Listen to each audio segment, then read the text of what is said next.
ನಮ್ಮ ಮೆದುಳಿನ ಶಕ್ತಿನ ಡಬಲ್ ಮಾಡ್ಕೊಳ್ಳೋಕೆ ಎಲ್ಲರೂ ರೆಡಿನಾ? ಹಾಗಿದ್ರೆ ಬನ್ನಿ, ಜಾನ್ ಲೂಯಿಸ್ ಮೆಮರಿ ಸ್ಕೂಲ್ಗೆ ಎಲ್ಲರಿಗೂ ಪ್ರೀತಿಯ ಸ್ವಾಗತ. ಇವತ್ತು ನಾವು ಜ್ಞಾಪಕ ಶಕ್ತಿನ ಹೆಚ್ಚಿಸೋ 10 ಅದ್ಭುತವಾದ ರಹಸ್ಯಗಳನ್ನ ಕಲಿಯೋಣ. ನೋಡಿ, ನಮ್ಮ ಶಾಲೆಯ ತತ್ವ ತುಂಬಾನೇ ಸರಳ. ಜ್ಞಾಪಕ ಶಕ್ತಿ ಅನ್ನೋದು ಒಂದು ಸ್ನಾಯು ಇದ್ದ ಹಾಗೆ. ಅದನ್ನ ನಾವು ಎಷ್ಟು ಜಾಸ್ತಿ ಬಳಸ್ತೀವೋ ಅದು ಅಷ್ಟೇ ಬಲಿಷ್ಠ ಆಗುತ್ತೆ. ಇದು ಹುಟ್ಟಿನಿಂದ ಬರೋದಲ್ಲ, ಬದಲಿಗೆ ನಾವೇ ಬೆಳೆಸ್ಕೊಳ್ಬಹುದಾದ ಒಂದು ಅದ್ಭುತ ಕಲೆ. ಜಾನ್ ಲೂಯಿಸ್ ಅವರ ಈ ಮಾತುಗಳಿದೆಯಲ್ಲ, ನಮ್ಮ ಇವತ್ತಿನ ಕಲಿಕೆಯ ಹೃದಯ ಅಂದ್ರೆ ತಪ್ಪಾಗಲ್ಲ. ನೆನಪಿನ ಶಕ್ತಿ ಅಂದ್ರೆ ಕೇವಲ ಪರೀಕ್ಷೆ ಪಾಸ್ ಮಾಡಕ್ಕೆ ಅಥವಾ ಹೆಸರುಗಳನ್ನ ನೆನ್ಪಿಟ್ಟುಕೊಳ್ಳೋಕೆ ಮಾತ್ರ ಅಲ್ಲ. ಅದು ನಮ್ಮ ಜೀವನದ ಪ್ರತಿಯೊಂದು ಸುಂದರ ಕ್ಷಣವನ್ನ, ನಮ್ಮ ಅನುಭವಗಳನ್ನ, ನಮ್ಮ ಕಲಿಕೆಯನ್ನ ಇನ್ನಷ್ಟು ಶ್ರೀಮಂತಗೊಳಿಸುತ್ತೆ. ಹಾಗಾದ್ರೆ ಇಷ್ಟೊಂದು ಅಮೂಲ್ಯವಾದ ಉಡುಗೊರೆಯನ್ನ ಪೋಷಿಸೋದು ಹೇಗೆ? ಬನ್ನಿ, ನಮ್ಮ ಪ್ರಯಾಣದ ಮೊದಲನೇ ಮತ್ತು ಅತೀ ಮುಖ್ಯವಾದ ಹೆಜ್ಜೆ ಇಲ್ಲೇ ಇದೆ. ಬೇರೆ ಎಲ್ಲಾ ತಂತ್ರಗಳಿಗೂ ಇದೇ ಅಡಿಪಾಯ. ಒಂದು ಕ್ಷಣ ಕಲ್ಪಿಸ್ಕೊಳ್ಳಿ, ನಮ್ಮ ಮನಸ್ಸು ಒಂದು ಜರಡಿ ಅಂತ. ಒಂದೇ ಸಾರಿ 10 ವಿಷಯಗಳ ಬಗ್ಗೆ ಯೋಚನೆ ಮಾಡ್ತಾ ಇದ್ರೆ ಏನಾಗುತ್ತೆ? ಪ್ರಮುಖವಾದ ಮಾಹಿತಿಯೆಲ್ಲ ನೀರು ಜರಡಿಯಿಂದ ಸೋರಿ ಹೋದ ಹಾಗೆ ಹೊರಟೋಗುತ್ತೆ.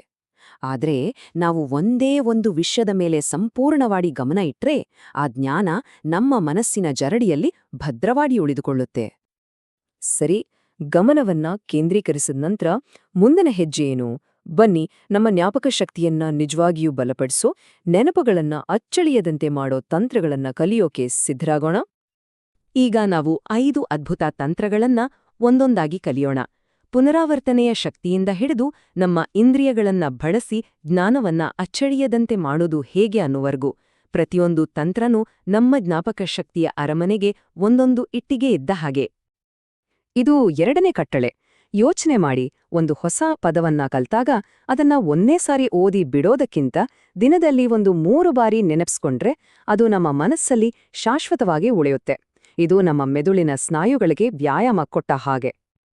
3ನೇ ಕಟ್ಟಳೆ, ಸಂಪರ್ಕಿಸುವುದು.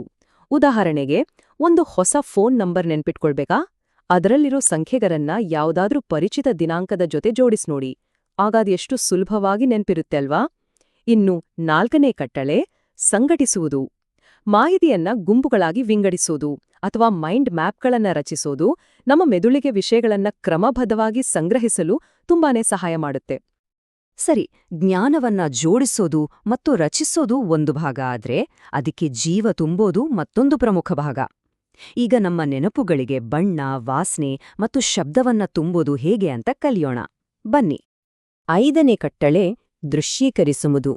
ಕಲಿಯಬೇಕಾದ ವಿಷಯವನ್ನ ಮನಸ್ಸಲ್ಲೇ ಒಂದು ಸಿನಿಮಾ ತರ ಕಲ್ಪಿಸ್ಕೊಳ್ಳಿ. ಇನ್ನು 6ನೇ ಕಟ್ಟಳೆ, ಇಂದ್ರಿಯಗಳನ್ನ ತೊಡಗಿಸಿಕೊಳ್ಳೋದು. ಉದಾಹರಣೆಗೆ, ಒಂದು ಐತಿಹಾಸಿಕ ಘಟನೆಯ ಬಗ್ಗೆ ಕಲಿಯುವಾಗ ಆ ಕಾಲದ ಸಂಗೀತವನ್ನ ಕೇಳಿ ಆ ಕಾಲದ ಆಹಾರದ ವಾಸನೆಯನ್ನ ಕಲ್ಪಿಸಿಕೊಳ್ಳಿ. ಆಗ ಆ ಘಟನೆ ಮನಸ್ಸಲ್ಲಿ ಅಚ್ಚಳಿಯದೇ ಉಳಿದುಬಿಡುತ್ತೆ. ನಮ್ಮ ಮನಸ್ಸನ್ನ ಚುರುಕುಗೊಳಿಸೋ ತಂತ್ರಗಳನ್ನ ಕಲ್ತ ಮೇಲೆ ಈಗ ನಮ್ಮ ದೇಹ ಮತ್ತು ಮನಸ್ಸಿನ ಆರೋಗ್ಯದ ಬಗ್ಗೆ ಗಮನಹರಿಸೋಣ. ಯಾಕಂದ್ರೆ ಆರೋಗ್ಯಕರ ದೇಹದಲ್ಲೇ ಆರೋಗ್ಯಕರ ಮನಸ್ಸಿರೋಕೆ ಸಾಧ್ಯ ಅನ್ನೋ ಮಾತಿದೆಯಲ್ಲ. ನಿದ್ರೆ, ಒತ್ತಡ ನಿರ್ವಹಣೆ ಮತ್ತು ಪೌಷ್ಟಿಕ ಆಹಾರ, ಈ 3 ಸ್ತಂಭಗಳು ನಾವು ಕಟ್ಟುತ್ತಿರೋ ಜ್ಞಾಪಕ ಶಕ್ತಿಯ ಅರಮನೆಯನ್ನ ಭದ್ರವಾಗಿ ನಿಲ್ಲಿಸ್ತವೆ. ಇವುಗಳಲ್ಲಿ ಒಂದು ಇಲ್ಲಾಂದ್ರೂ ನಮ್ಮ ಅಡಿಪಾಯ ದುರ್ಬಲಾಗಿಬಿಡುತ್ತೆ. 7ನೇ ಕಟ್ಟಳೆ, ನಿದ್ರೆ. ನಿದ್ರೆ ಅಂದ್ರೆ ನಮ್ಮ ಮೆದುಳಿಗೆ ಒಂದು ರೀತಿಯ ಡೀಫ್ರಾಗ್ ಪ್ರಕ್ರಿಯೆ ಇದ್ದ ಹಾಗೆ.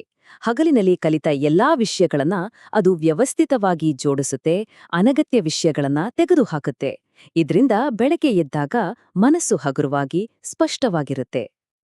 8ನೇ ಕಟ್ಟಳೆ, ಒತ್ತಡ ನಿರ್ವಹಣೆ. ಪರೀಕ್ಷೆ ಸಮಯದಲ್ಲಿ ಎಲ್ಲ ಓದಿದ್ರೂ ಉತ್ತರ ಮರ್ತೋಗೋ ಅನುಭವ ಆಗಿರುತ್ತಲ್ವಾ? ಅದಕ್ಕೆ ಕಾರಣವೇ ಒತ್ತಡ. ಒತ್ತಡ ನಮ್ಮ ಮೆದುಳಿನ ಅತಿದೊಡ್ಡ ಶತ್ರು. ಶಾಂತವಾದ ಮನಸ್ಸು ನೆನಪಿನ ಆಪ್ತಮಿತ್ರ. 9ನೇ ಕಟ್ಟಳೆ, ಪೋಷಣೆ. ನೋಡಿ ಈ ಚಾರ್ಟ್. ಆರೋಗ್ಯಕರ ಆಹಾರ, ಮೆದುಳಿಗೆ ಚುರುಕು ನೀಡೋ ಚಟುವಟಿಕೆಗಳು ಮತ್ತು ವ್ಯಾಯಾಮ ನಮ್ಮ ಮೆದುಳಿಗೆ ಎಷ್ಟು ಮುಖ್ಯ ಅಂತ ಎಷ್ಟು ಚೆನ್ನಾಗಿ ತೋರಿಸ್ತಾ ಇದೆ ಅಲ್ವಾ? ಇವೇ ನಮ್ಮ ಜ್ಞಾಪಕ ಶಕ್ತಿಯ ನಿಜವಾದ ಇಂಧನ. ನಾವು ನಮ್ಮ ಮನಸ್ಸು, ದೇಹ ಮತ್ತು ಕಲಿಕೆಯ ತಂತ್ರಗಳನ್ನ ನೋಡಿದ್ವಿ. ಆದರೆ ಇವೆಲ್ಲವನ್ನು ಒಟ್ಟಿಗೆ ಹಿಡಿದಿಟ್ಟುಕೊಳ್ಳುವ ಒಂದು ಅಂತಿಮ ಮತ್ತು ಅತ್ಯಂತ ಶಕ್ತಿಶಾಲಿಯಾದ ಅಂಶವಿದೆ. 10ನೇ ಕಟ್ಟಳೆ, ಆತ್ಮವಿಶ್ವಾಸ. ನಮ್ಮ ಮೇಲೆ ನಾವು ನಂಬಿಕೆ ಇಡ್ಬೇಕು. ನನಗೆ ನೆನಪಿಟ್ಕೊಳ್ಳೋಕ್ಕಾಗಲ್ಲ ಅಂತ ಹೇಳೋದನ್ನ ನಿಲ್ಲಿಸ್ಬೇಕು. ನನ್ನ ಜ್ಞಾಪಕ ಶಕ್ತಿ ಅದ್ಭುತವಾಗಿದೆ ಅಂತ ಹೇಳೋಕೆ ಶುರು ಮಾಡ್ಬೇಕು. ನಮ್ಮ ನಂಬಿಕೆಯೇ ನಮ್ಮ ವಾಸ್ತವ ಆಗತ್ತೆ. ಸರಿ, ನಾವು ಈಗಷ್ಟೇ ಕಲಿತದ್ದನ್ನ ಒಮ್ಮೆ ಪರೀಕ್ಷಿಸೋಣವೇ? ಯಾವ ಚಿಂತೆನೂ ಬೇಡ. ಇದು ಪರೀಕ್ಷೆಯಲ್ಲ, ಇದೊಂದು ಮೋಜಿನ ಆಟ. ನಮ್ಮ ಜ್ಞಾನವನ್ನ ಇನ್ನಷ್ಟು ಗಟ್ಟಿ ಮಾಡ್ಕೊಳ್ಳೋಣ ಅಷ್ಟೇ. ಹಾಗಿದ್ರೆ ಮೊದಲ ಪ್ರಶ್ನೆಗೆ ರೆಡಿನಾ? ನೋಡೋಣ ಯಾರಿಗೆ ಉತ್ತರ ಬೇಗ ನೆನ್ಪಾಗುತ್ತೆ ಅಂತ. ಸ್ವಲ್ಪ ಯೋಚನೆ ಮಾಡಿ. ಉತ್ತರ ನಮ್ಮ ಮನಸ್ಸಲ್ಲೇ ಇದೆ. ನಾವಿದ್ರ ಬಗ್ಗೆ ಮಾತಾಡಿದ್ವಿ. ಸರಿಯಾದ ಉತ್ತರ ಪುನರಾವರ್ತನೆ, ಪುನರಾವರ್ತನೆ, ಪುನರಾವರ್ತನೆ. ಅದೇ ಯಶಸ್ಸಿನ ಮಂತ್ರ. ಅದ್ಭುತ! ಈ ಪ್ರಶ್ನೆಗೆ ಉತ್ತರವನ್ನು ನೆನಪಿಸಿಕೊಳ್ಳೋಕೆ ಪ್ರಯತ್ನಿಸೋಣ. ಇವು ನಮ್ಮ ನೆನಪಿನ ಶಕ್ತಿಯನ್ನ ಕುಗ್ಗಿಸ್ತವೆ. ಅತ್ಯುತ್ತಮ. ಆತಂಕ ಮತ್ತು ಚಿಂತೆ, ಈ 2 ಶತ್ರುಗಳನ್ನ ದೂರವಿಟ್ರೆ ನಮ್ಮ ಜ್ಞಾಪಕ ಶಕ್ತಿ ಗರಿಗದರಿ ಹಾರುತ್ತೆ. ಇಷ್ಟೊಂದು ಅದ್ಭುತ ಜ್ಞಾನವನ್ನು ನಮ್ಮೊಂದಿಗೆ ಹಂಚಿಕೊಂಡ ಜಾನ್ ಲೂಯಿಸ್ ಅವರಿಗೆ ನಮ್ಮೆಲ್ಲರ ಪರವಾಗಿ ಧನ್ಯವಾದಗಳು. ಹಾಗೆಯೇ ಈ ಪಾಠದಲ್ಲಿ ಇಷ್ಟು ಉತ್ಸಾಹದಿಂದ ಭಾಗವಹಿಸಿದ ಎಲ್ಲರಿಗೂ ಕೂಡ. ಈ ಪಾಠ ಇಲ್ಲಿಗೆ ಮುಗಿಯಲ್ಲ. ಈಗ ನಮ್ಮ ನಿಜವಾದ ಪಯಣ ಶುರುವಾಗಿದೆ. ಈ 10 ಕಟ್ಟಳೆಗಳಲ್ಲಿ ಯಾವದನ್ನ ಇವತ್ತಿಂದ ಜೀವನದಲ್ಲಿ ಅಳವಡಿಸ್ಕೊಳ್ಬೇಕು ಅನ್ಕೊಂಡಿದ್ದೀರಾ? ನಿಮ್ಮ ಉತ್ತರವನ್ನು ಕಾಮೆಂಟ್ಗಳಲ್ಲಿ ತಿಳಿಸಿ. ಜಾನ್ ಲೂಯಿಸ್ ಮೆಮೊರಿ ಸ್ಕೂಲ್ನ ಮುಂದಿನ ಪಾಠದಲ್ಲಿ ಮತ್ತೆ ಭೇಟಿಯಾಗೋಣ. ಅಲ್ಲಿವರೆಗೂ ಕಲಿಯುತ್ತಾ ಇರೋಣ, ಬೆಳೆಯುತ್ತಾ ಇರೋಣ. ಧನ್ಯವಾದಗಳು.